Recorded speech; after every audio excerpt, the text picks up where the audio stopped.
Have you ever stood in the doorway of a room in your home and it's a room that you know it doesn't look or feel the way you want it to, and you're just so frustrated and overwhelmed that you don't know where to begin? If so, you're definitely not alone. Today we're going to talk about something many people face when they're beginning their home makeover, and that's how to see the potential in a dated space.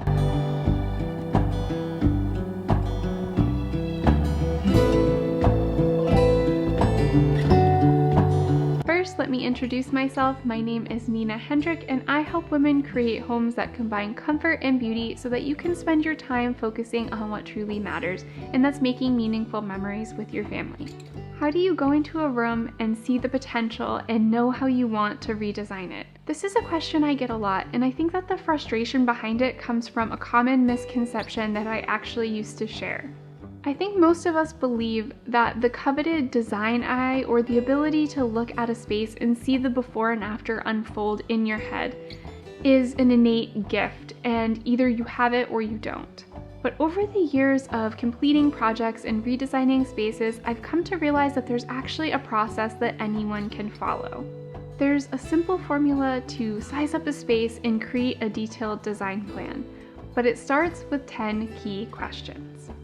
Question number 1 is, what do you like about the space?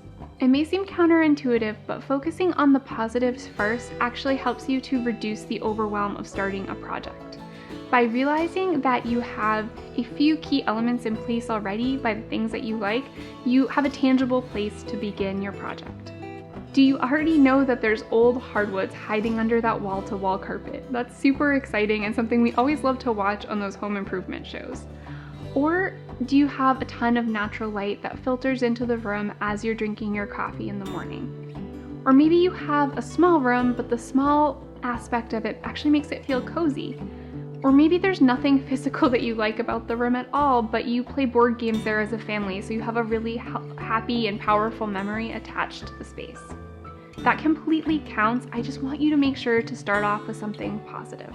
Number 2 is there a non-negotiable? This isn't Architectural Digest. We're designing for real life, and real life has family heirlooms and tricky structural details and things that we just have to work around in our projects. Take inventory of your space and jot down anything that you already know you need to include in your final design. So my mom always comes to mind when I mention this question. When my dad was in high school, his teacher gave him a small plant. Well, it turns out that it's a philodendron, and they're typically plants that are in southern landscaping, but against all odds, this thing has grown massive in my parents' New Hampshire living room over the past 30 years. My dad affectionately calls it hideous.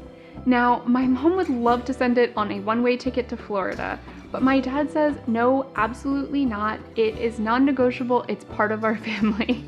And I mention this because my mom and I have actually had to design around it as we plan her family remodel.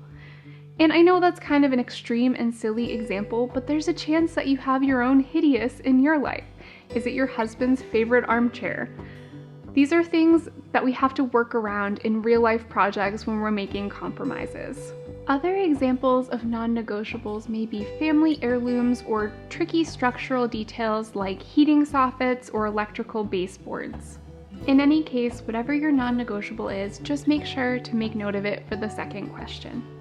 Question 3 is, what do you dislike about the space? Now, I have a feeling this is going to come more easily to you, or else you wouldn't be redesigning the room in the first place. It's important to get really specific here. The more detailed you can be, the quicker you can put together a plan of action for your project. I've come across people over the years who are just so frustrated and overwhelmed with their space that they don't actually know how to articulate what they don't like about it. In case you happen to be one of those people, here are some prompts that may help you out. Is your room too cluttered? Is it dark and dated? Has your design style changed since you first completed the project? Or maybe you like the individual pieces, but together for some reason they just lack cohesion. Can you change these things, or do they belong back in that non-negotiable category? If they are things you can change, then we can move on to the next question. Question number 3 is, how do you want the space to feel? This is often overlooked, but I believe it is the key to creating a space you love. What memories do you want to create here with your family and friends?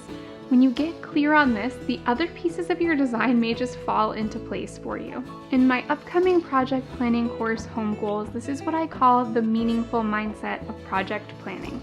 Picture the things that you want to do in the completed space and then find adjectives that match that purpose. Cozy, inviting, restful. How do you want the room to feel? Now, once you've answered that, let's move on to number 5, which is what decorating style do you want the room to have? You can put a label on it or not, that's actually completely up to you, and I don't want you to get too hung up on it. This is the fun part to envision, and you can use as specific or general of design styles as you choose. I have a free quiz that you can take that helps you find your design style, and I'll leave it in the description below. Do you want the room to be light and bright or dark and moody? Do you want it to be coastal inspired or boho and earthy? Remember that it should make sense with the rest of your home, but you can still experiment and have fun in individual spaces. An example of this for me is my dining room. I decided it needed a refresh. I wanted to go bold and moody for this space. I painted the top of the walls a dark charcoal gray because I could envision how beautiful it would look at night with the candlelight. But we kept the white planked feature wall so that it continues to flow with the rest of our traditional meets cottage home and that it still makes sense. Question number 6 is, how are you using the space currently and what function is it serving? After you've come up with some design style ideas, we're back to the practical stuff. This is important because if you're currently using this to serve a critical function, you need to either incorporate that into your design plan or you need to find a new space to serve that function. This leads directly to our next question. Number 7, how could it function even better? Could this space serve a need in your home that isn't currently being met? Could you add an office nook as you work from home? Or could your office actually double as a guest room in case you have guests come over soon? Or is your space already serving a function, but you know it could function even better? An example of this is my breakfast nook. It already served so many functions for our family. It's where we eat all our meals, do homework, play board games, and we really just gather as a family. But I knew it could function even better if we added a bench to the bay window. Not only did it add extra seating, but the bench lifts up into storage for our small appliances. So it serves double duty and just added even more function and usability to an already critical space for us. Number 8, is there an opportunity unfolding in your plans for a built-in or wall treatment? During this process, you may be able to see the potential unfolding for a wall treatment or a built-in like that bench that I just mentioned. These are the elements in our projects that don't just add potential function, but they also add character and beauty. I put together a free guide, 5 tips for adding character to a builder grade home. In it, I share some of the projects that we've completed in our home that have made a huge difference in transforming our dated and builder grade 1980s colonial into the modern dream house that it is today. I'll leave a link in the description below so that you can grab it if you're interested. Question number 9 is, who will use the finished space? For one of the last questions, I want you to think about the who. Will small children be running around your space? Probably not a good idea to have a coffee table or sharp edges. Maybe think about an ottoman instead. Do you have pets that climb on your furniture even if you try to prevent it? Maybe go for weather-resistant fabrics and waterproof fabrics that clean easily and are resistant to staining. Do you have a big family or a big extended family?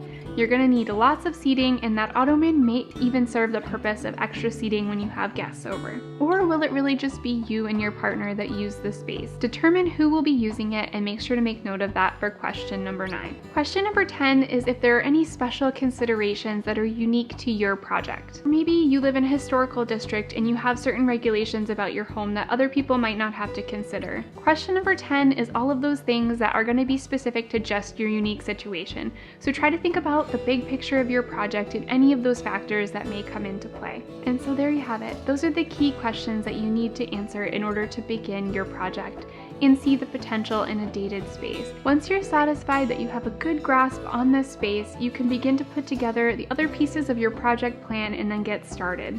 If you enjoyed this video, I'd be so grateful if you gave it a thumbs up. And if you'd like to see more of my videos, I'd invite you to hit the subscribe button and the little alarm bell so you'll know when I create new content about renovating, decorating, organizing, and entertaining. And there you have it. Here's to creating simple but lovely little experiences all around your home. Until next time.